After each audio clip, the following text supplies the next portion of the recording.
Il y a une question que je reçois super souvent et qui est: Valentin, quelle niche je dois choisir pour réussir mon agence SMMA? Et généralement, j'ai une réponse qui, je sais, est très frustrante. Je réponds généralement qu'il vaut mieux ne pas se nicher quand on démarre et rester généraliste. Pourquoi? Parce que habituellement, se nicher, ça veut surtout dire refuser 99% du marché pour se concentrer sur 1% des entreprises d'un certain secteur d'activité. Donc ce qui veut dire que quand on démarre et qu'on n'a pas de portfolio, d'expérience, etc., franchement, vaut mieux être opportuniste et aller travailler au réseau et donc travailler avec toutes les entreprises possibles autour de nous pour trouver le plus vite possible des clients. Venir éliminer 99% du marché quand déjà on n'a pas grand chose en notre faveur pour trouver le premier client, c'est pas le choix le plus judicieux selon moi. Donc généralement, je conseille toujours de se nicher au démarrage lorsqu'on a un avantage concurrentiel évident sur cette niche. Par exemple, vous venez de bosser pendant 5 ans ou 10 ans dans le monde de l'hôtellerie, vous comprenez le monde hôtelier, vous comprenez comment pense un hôtelier, donc comment pensent vos futurs clients, vous connaissez leur vocabulaire, ce qui compte pour eux, etc. Effectivement, là, vous avez tout ce qu'il vous faut pour aller convaincre un hôtelier, le convaincre de vous choisir vous plutôt que quelqu'un d'autre qui a peut-être des portfolios, des études de cas, mais dans d'autres secteurs d'activité. Mais si vous n'avez pas cet avantage concurrentiel là,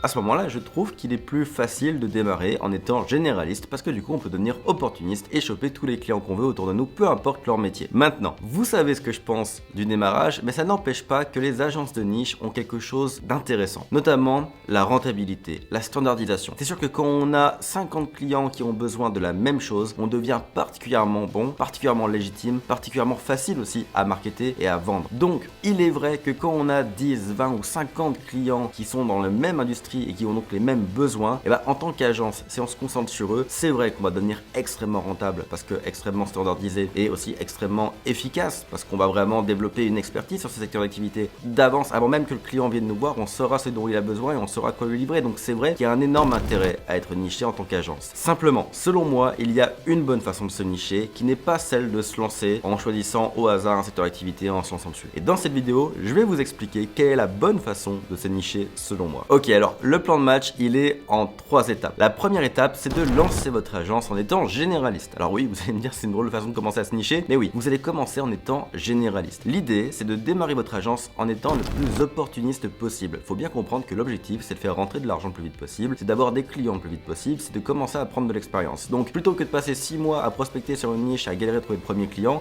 soyez opportuniste. Regardez autour de vous, dans votre réseau, géographiquement autour de vous. Bref, allez signer n'importe quelle boîte, peu importe le secteur d'activité. Alors quand même des boîtes qui ont un potentiel économique s'il vous plaît, pas des clients à 300 balles par mois, mais allez chercher des clients, peu importe le secteur d'activité, autour de vous, le plus vite possible. Et trouvez au moins une dizaine de clients. Visez les 10 clients. Là, ça sera vraiment la fin de la première étape. Vous aurez 10 clients dans, idéalement, 10 secteurs d'activité différents. Et à partir de là, ce que je vous demanderai, c'est de regarder un petit peu vos 10 clients et de choisir le client que vous avez préféré. Donc celui avec qui ça a été le plus fluide, celui chez qui vous avez apporté le plus de résultats, celui avec lequel vous vous êtes, on va dire, le mieux entendu d'un point de vue professionnel. Le côté perso, c'est un peu moins pertinent dans notre plan de match ici. On va vraiment se concentrer sur le côté professionnel. Alors pour choisir ce fameux client que vous allez répliquer, vous l'avez compris, il faut que ce soit bien passé au niveau de votre relation professionnelle avec lui. Mais c'est pas le seul critère pour le choisir. Avant d'en faire votre modèle à répliquer, vérifiez quand même 2-3 KPI, donc 2-3 indicateurs importants. Par exemple, est-ce que des clients comme lui, il y en a assez en France ou dans votre pays ou votre région pour faire tourner une agence nichée? Ce que je veux dire par là, c'est que si vous vous nichez sur les palaces en France, malheureusement, il n'y en aura pas une tonne. Vous n'allez pas pouvoir travailler avec 50 clients parce qu'il n'y a pas 50 palaces en France et en plus, ils sont tous les uns à côté des autres, plus ou moins à Paris. Ce qui fait qu'avec une clause d'exclusivité, parce que c'est logique, on va pas être 2 concurrents l'un à côté de l'autre, vous serez bloqué à 2-3 clients potentiels. Ok, donc il faut vraiment être sur des marchés où il y a assez de volume pour avoir une agence qui tourne et qui a un potentiel de croissance. Par exemple, les plombiers, les électriciens.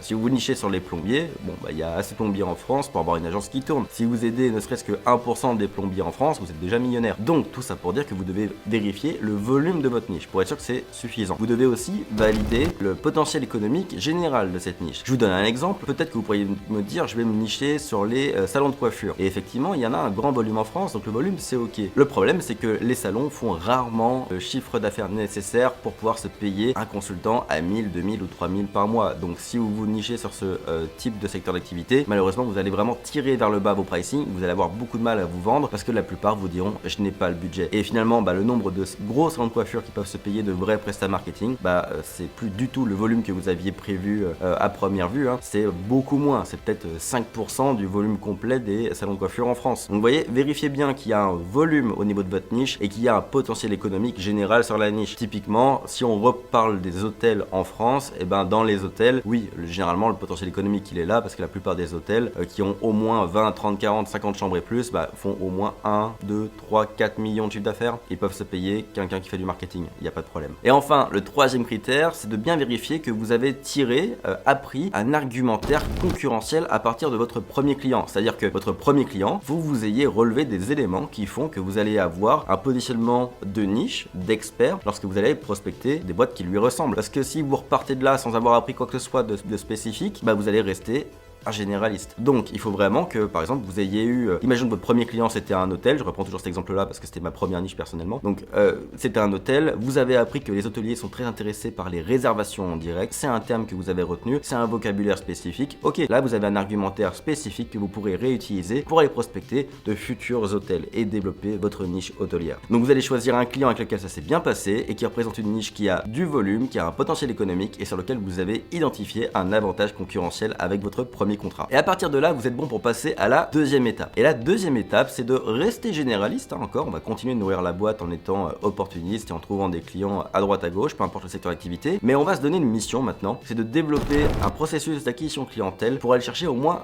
2 nouveaux clients qui ressemblent au premier client que vous aurez sélectionné. Donc si votre premier client c'était un hôtel, et votre mission va être de trouver 2 nouveaux clients hôteliers. Le but ici, avec cette deuxième étape, c'est de voir si vous arrivez à créer une stratégie d'acquisition clientèle qui est niché et qui n'est plus opportuniste mais déclenché volontairement. Parce que c'est ça la grande différence entre être niché et être généraliste. Quand on est généraliste, on fait des BNI, on fait des salons, on fait du réseautage, on fait de la prospection à froid en masse dans notre secteur géographique et globalement on a des clients qui tombent. Parce qu'en fait on peut faire tellement de volume, tellement de choses différentes, on a tellement de leviers possibles qu'on finit forcément par avoir des clients qui tombent. Alors que quand on est niché, on doit avoir une stratégie un peu sniper pour trouver pile les bons clients qui nous intéressent. Donc généralement c'est vraiment des approches très spécifiques qu'on va faire ou du réseau très spécifique. Donc c'est forcément quelque chose à apprendre. Donc dans cette deuxième étape, vous allez commencer par implémenter ce point-là qui est de mettre en place cette nouvelle stratégie spécifique en mode sniper pour trouver 2 nouveaux clients qui ressemblent au premier que vous aurez sélectionné. Et à partir de là, on passe à la troisième étape qui est le jugement. Donc concrètement, vous avez essayé de trouver 2 nouveaux clients. Est-ce que ça a marché? Si oui, vous avez trouvé 2 nouveaux clients, vous avez compris comment approcher ce type de niche et globalement ça se passe bien, les rendez-vous se passent bien parce que votre argumentaire spécifique fonctionne et a un impact sur vos prospects. Quand vous vous positionnez comme niché, expert de leur secteur d'activité, les gens vous écoutent et ont un retour positif. Alors à ce moment-là, oui, tous les signaux sont au vert et vous pouvez vous nicher sur ce secteur d'activité. Ce qui veut dire qu'à terme, vous n'allez pas renouveler tous les contrats que vous aviez avec vos anciens clients, vous les laisserez partir au fur et à mesure ou carrément vous pouvez les virer si vous voulez et vous vous concentrerez uniquement sur ce secteur d'activité et vous aurez simplement à répéter et répéter et répéter ce que vous avez fait avec ces 2 clients que vous êtes allé chercher. Donc vous aurez votre stratégie d'acquisition clientèle spécifique que vous pourrez simplement activer en boucle pour avoir toujours de nouveaux clients sur cette niche. Ça c'est la fin heureuse. Et puis il y a l'autre possibilité qui est que vous n'avez pas réussi à trouver 2 nouveaux clients qui ressemblent à votre premier client ou alors vous les avez trouvés mais ce coup-ci ça s'est mal passé, vous n'avez pas aimé ou alors vous êtes un peu ennuyé